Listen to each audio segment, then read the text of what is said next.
growing calls to address these inequalities, particularly the wage inequality, with more taxes. In particular, in the United States, there's been a call by Congresswoman Ocasio-Cortez to tax people earning over $10 million at a 70% tax rate. The current top rate in the United States is 37%. Michael Dell, do you support this? I just want to say I'm thrilled that they're asking. Wow. What a great question.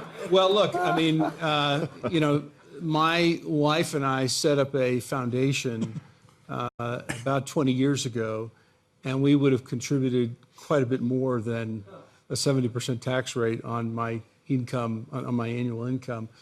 And I feel much more comfortable with our ability as a private foundation to allocate those funds than I do giving them to the government. All right. So no, I'm not supportive of that. Well, Keith. And I don't think it would help the growth of the U.S. economy. Oh, that's interesting.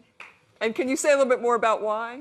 Why you don't think it would? Well, name a country where that's worked, ever. United States. Briefly, in the 80s. Maybe. No. From about the 1930s through about the 1960s, the tax rate averaged about 70%. At times, it was up as high as 95%. And those were actually pretty good years for growth. So I don't have a strong opinion on that proposal. A lot of the devil is in the details. But I think there's actually a lot of economics that suggests that it's not necessarily going to hurt growth.